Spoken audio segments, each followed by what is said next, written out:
Salut à tous, comme je vous avais promis dans cette vidéo, on va parler de montage vidéo sur smartphone et je vais vous proposer une application qui est une alternative à l'application Quick de GoPro, qui a toutes les fonctionnalités qui sont gratuites et qui fait des exports pour moi qui sont en très bonne qualité sans qu'il y ait un logo mis sur votre vidéo. Donc l'application s'appelle CapCut, peut-être que vous la connaissez ou vous en avez entendu parler. Donc c'est une application qui est totalement gratuite et disponible sur Android et iPhone.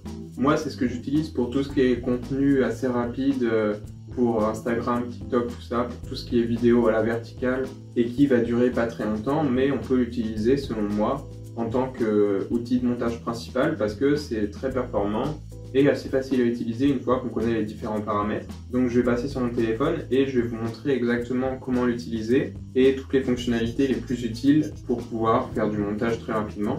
Donc voilà à quoi ressemble l'application une fois qu'on l'ouvre. Ça c'est des projets que moi j'ai déjà ouverts et qui sont en cours. Je vais en commencer un nouveau là pour vous pouvoir montrer dès le début. Je fais un New Project et je vais importer mes quelques clips que je vais utiliser.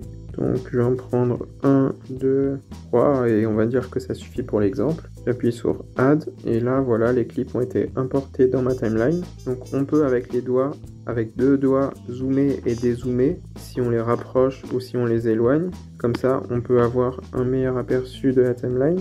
Là donc on peut voir que j'ai 3 clips et qu'il y a des petits moins entre les clips. C'est la transition qu'il y a entre chaque clip en fait.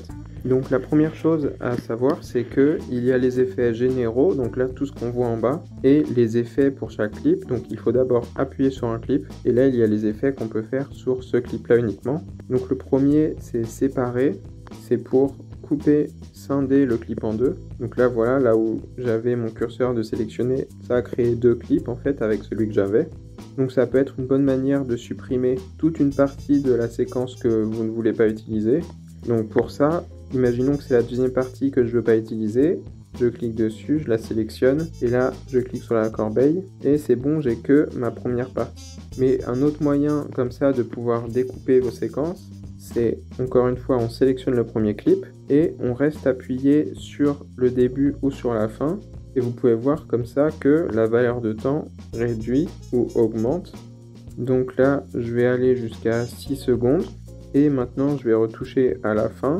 Je vais réduire un petit peu là aussi. Et je vais en faire un clip de 5 secondes, on va dire. Donc voilà les deux manières de découper ces clips. Je vais faire pareil pour le deuxième. Imaginons, je vais réduire un petit peu le début parce que j'ai pas besoin du début. Et ici, je vais faire un split et supprimer toute la fin. Et pour le troisième, je vais juste partir sur ce moment-là et arrêter sur ce moment-là. Et voilà, là, j'ai mon petit montage avec mes 3 clips que je vais utiliser. Comme on peut le voir ici, en tout, j'ai 20 secondes de vidéo et là, mon curseur est à 8 secondes de montage.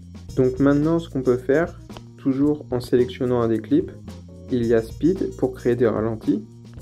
Donc si j'appuie dessus, il y a 2 options, normale et courbe. Courbe c'est un peu plus avancé, mais en gros c'est pour faire des transitions de ralenti qui sont un peu plus douces que juste un ralenti direct. Donc si vous appuyez dessus, vous avez différentes options de ralenti. Et si vous voulez juste un ralenti normal, vous pouvez faire un ralenti dans ce sens-là ou un accéléré dans ce sens-là. Donc voilà, si jamais vous avez des problèmes de son, une fois qu'un ralenti a été appliqué, vous avez l'option pitch ici. Parce que des fois, ça peut faire des sons qui sont pas très agréables à entendre.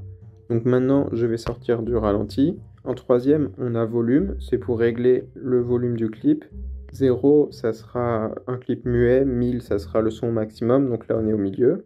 Après, animation, c'est pour faire des zooms et des dézooms dans l'image. Mais c'est pas forcément quelque chose que je recommande parce que généralement, ça n'a pas beaucoup d'utilité. C'est marrant à voir au début, mais on s'en lasse très vite. Après, delete, c'est pour supprimer le clip, comme on a vu tout à l'heure. Ça, c'est pour faire du fond vert. Ça, c'est des effets qui sont un peu expérimentaux. Pareil, je vous recommande pas de les utiliser. Après, ici, edit, ça peut être pratique. C'est si jamais on veut zoomer ou dézoomer dans l'image. Là, je le fais du coup avec les 2 doigts. Vous choisissez le moment de votre clip en référence. Et après, vous pouvez choisir si vous voulez recadrer dans un format différent. Et ici, donc, vous pouvez changer aussi l'horizon si jamais il y a besoin. Là, je vais faire reset parce que j'en ai pas besoin. Ok. Et rotate si jamais votre clip, voilà, n'a pas été filmé dans le bon sens et que vous voulez dans le bon sens. Ok, maintenant, il y a filtre. Mais ça, on va pas en parler de suite. On va en parler après. parce qu'il y a une manière encore plus simple de le faire. Donc ajustement, ça pareil, c'est pour les couleurs. Et après, c'est des effets que je pense qui seront dans la plupart des cas pas utiles dans un montage. Donc maintenant, j'appuie autre part pour désélectionner le clip que j'avais sélectionné. Et on a les options un peu plus générales, on va dire, donc audio. C'est si jamais vous voulez importer une musique de votre téléphone, ce qui peut être pratique parce que je crois pas que l'application Quick de GoPro vous permette de faire ça. Et il y a par exemple le micro là pour faire record qui permet d'enregistrer sa voix pour faire une voix off et parler par-dessus son clip. Ça peut être utile dans certains cas, en fonction de ce que vous faites. Donc voilà, là on peut du coup importer sa musique. Après texte, c'est pour créer du coup un titre. Là je vais faire add texte et très vite fait je vais écrire quelque chose. Là où c'est rouge, en faisant comme ça encore, on peut changer la durée de ce titre. Si on veut bouger quelque chose, que ça soit pour ces clips ou pour les effets ou les titres, on reste appuyé dessus et après on peut l'amener comme ça à un autre endroit dans la timeline. Et si on veut inverser des clips, pareil, on reste appuyé dessus et hop, on le passe par exemple celui-là en premier. Du coup, pour le titre, je vais le faire durer juste, on va dire, allez, 2 secondes. Et si je veux changer le style, la police et tout ça, vous avez le choix entre pas mal de polices. Donc vous faites comme vous voulez, je vais choisir ça. Et dans les styles, par exemple, je veux qu'il y ait une bordure noire. Donc voilà, maintenant il y a un titre. Je vais sortir de ça.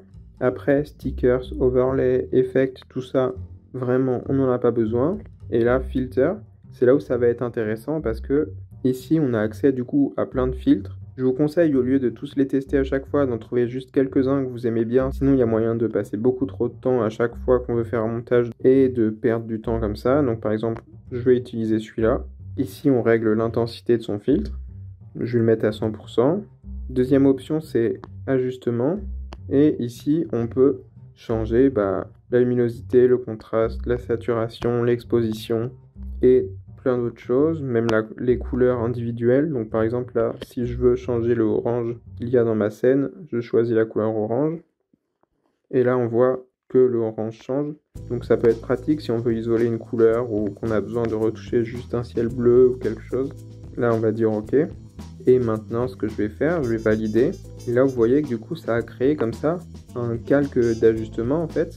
Et si vous l'amenez jusqu'à la fin du montage, du coup, ça l'a appliqué sur tous les clips de votre composition. Donc, vous n'avez pas besoin de le faire pour chacun des clips. C'est pour ça que j'ai dit qu'on allait attendre un petit peu.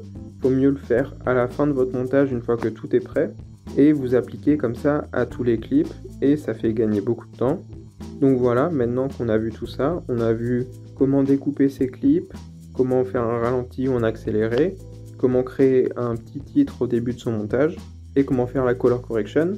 Donc maintenant, les seules choses qui nous restent à faire, c'est d'aller en haut là. Moi, je vais mettre la résolution au maximum parce qu'en plus, c'était filmé en 4K. Je vais rester à 30 images par seconde pour mes rendus, c'est tout le temps ce que je fais. Et si on appuie sur la petite flèche à côté là, comme l'icône télécharger, ça va nous faire le rendu de notre montage. Et après, il sera dans votre téléphone, dans les fichiers récents ou alors dans un fichier spécial en fonction de votre téléphone qui va peut-être s'appeler vidéo ou alors qui va s'appeler CapCut. Et une dernière chose, une fois qu'on a fait le rendu de son montage, on peut voir ici que du coup, on a les différents projets sur lesquels on a travaillé. Si jamais on n'en a plus besoin, on va aller ici et supprimer le projet pour pas que ça commence à prendre trop de place dans le téléphone. J'ai oublié de le préciser en faisant l'enregistrement, mais pour importer mes clips de GoPro dans mon téléphone, ce que j'ai fait, c'est que j'ai connecté via la Wi-Fi ma GoPro à mon téléphone et j'ai téléchargé via l'application Quick les différents clips que je voulais utiliser. Et une dernière chose, avant de faire l'exportation, il faut bien vérifier qu'à la fin de notre montage, il n'y ait pas le logo CapCut qui soit mis sur un fond noir. S'il y est, on a juste à le sélectionner et après à faire supprimer. Donc voilà pour cette petite vidéo, j'espère que ça vous a été utile. Si vous êtes abonné à la chaîne, on se retrouve dans la prochaine vidéo.